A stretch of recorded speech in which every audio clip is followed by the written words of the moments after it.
चार कॉन्सेप्ट एक साथ बताऊंगी।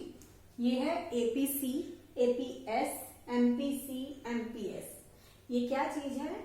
APC average propensity to consume, औसत उपभोग प्रवृत्ति। ये क्या चीज है? देखो, अगर आपके पास इनकम है, आय है, तो अपनी आय में से, अपनी इनकम में से आप कितना हिस्सा उपभोग पर खर्च करते हो। ठीक है, अगर किसी की आय 1000 है तो उस 1000 में से कितना हिस्सा उपभोग पर खर्च कर रहा है। ठीक है, the part which is consumed on consumption out of income. ठीक है, this is called average propensity to consume. ठीक है, तो ये C/Y इसका फॉर्मूला बन जाता है कि अपनी आय में से आप कितना हिस्सा कंजम्पशन पर या उपभोग पर खर्च कर रहे हो। ठीक है, ये जस्ट एक एग्जांपल के लिए लिखा था मैंने।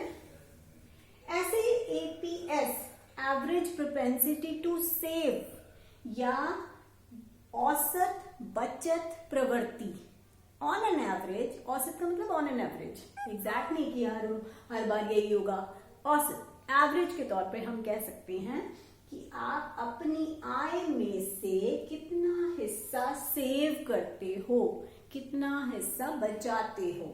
ठीक है, दोबारा से सुनो, एवरेज प्रोपेंसिटी टू कंज्यूम, औसत उपभोग प्रवृत्ति, out of income how much is consumed, अपनी आय में से कितना उपभोग किया। एवरेज प्रोपेंसिटी टू सेव, औसत बचत प्रवृत्ति, अपनी आय में से कितना बचत किया। Out of income how much is saved. ठीक है, और इनके बीच में एक रिलेशन होता है कि APC plus APS is equal to 1।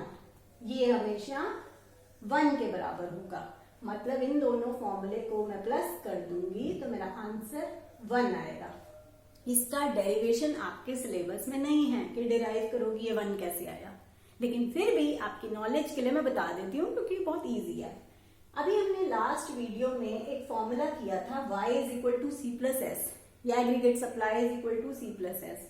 अगर इसको dividing both sides by y, अगर मैं दोनों साइड्स को y से डिवाइड कर दूंगी तो ये y अपॉन y 1 आ गया is equal to C upon y plus S upon y। C upon y क्या है?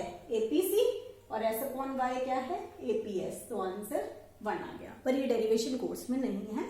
आपने बस इतना याद रखना है कि APC और APS को प्लस करें तो 1 आता है, और ये APC और APS का फॉर्मूला क्या है, परिभाषा अगर आ जाए तो वो।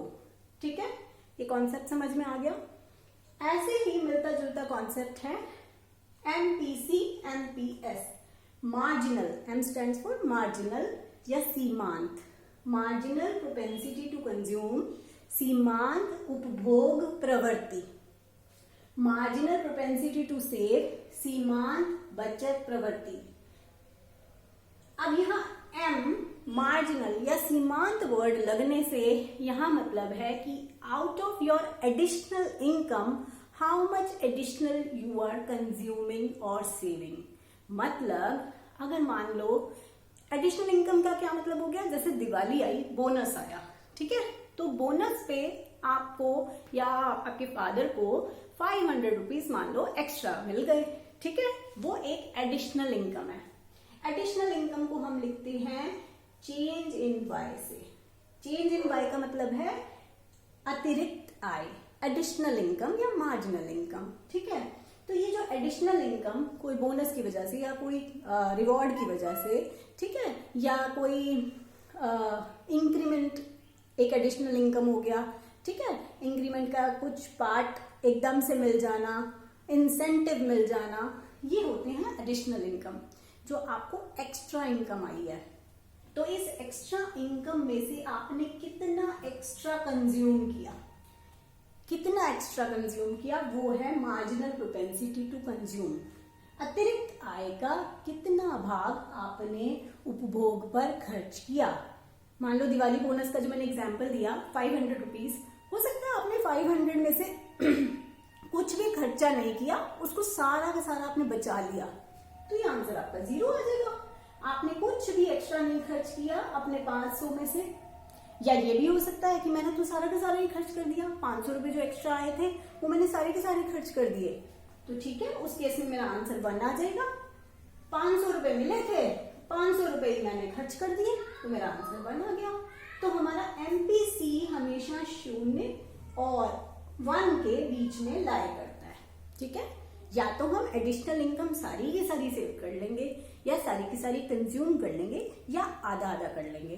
अगर मान लो इसमें से मैंने 250 खर्च किया 500 में से, तो ठीक है, मेरा आंसर 0.5 आ गया, ठीक है। तो कहीं ना कहीं 0 और 1 के बीच में होगा, या 0 होगा या 1 होगा या लेस देन 1 होगा, ठीक है।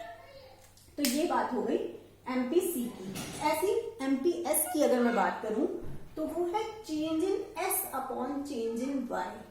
अपनी एडिशनल इनकम, अतिरिक्त आय का कितना भाग मैंने बचाया। Out of my additional income how much I have saved additional, ठीक है। तो ये भी या तो सारा का सारा सेव कर लेंगे या सारा का सारा कंज्यूम कर लेंगे, तो ये भी हमारा 0 और 1 के बीच में लाई करता है। और इन दोनों में भी रिलेशनशिप वही है, MPC plus MPS is equal to 1। इसकी भी डेरिवेशन आपके कोर्स में नहीं है, आपने याद रखना है कि ये इक्वल टू 1 होता है। और एक बहुत इंपॉर्टेंट चीज, एमपीसी को हम बी से भी डिनोट करते हैं, बी से भी डिनोट करते हैं। और एमपीएस को देखो, अगर ये बी है, b plus MPS is equal to 1, तो एमपीएस निकालना हो तो क्या बन गया, 1 माइनस बी, ये वाला बी इधर आ गया, तो एमपीएस को 1 माइनस बी भी कहते हैं। तो एमपीसी होता है बी और एमपीएस होता है 1 माइनस बी, ठीक है। कई बार क्वेश्चन में बी दिया हो तो कोई बच्चा कंफ्यूज नहीं होगा कि ये क्या चीज है, ये एमपीसी है और 1 माइनस बी एमपीएस है, ठीक है। अच्छा, एक और चीज आप बुक में नोट करोगे कि एपीसी जो है, ये अगर आप सोचो क्या ये 1 से ज्यादा हो सकता है, आप खुद मन में सोचो, क्या ये वैल्यू 1 से ज्यादा हो सकती है? नो। क्यों? क्योंकि देखो, अगर आपकी आय 500 है तो इस 500 का या तो आप 500 का 500 खर्च कर लोगे, 500 में से 600 तो नहीं खर्च पाओगे, है ना। तो कभी भी जो न्यूमरेटर है वो बिगर देन डिनोमिनेटर नहीं होगा, या तो आप पूरा का पूरा कंज्यूम कर लोगे या थोड़ा कम करोगे, ठीक है। तो ये कुछ चीजें इनके साथ बुक्स में एडिशनल पढ़ी हैं, दी हुई हैं, वो आप रीड करना, कोई डाउट हो तो आप पूछ लेना, ओके।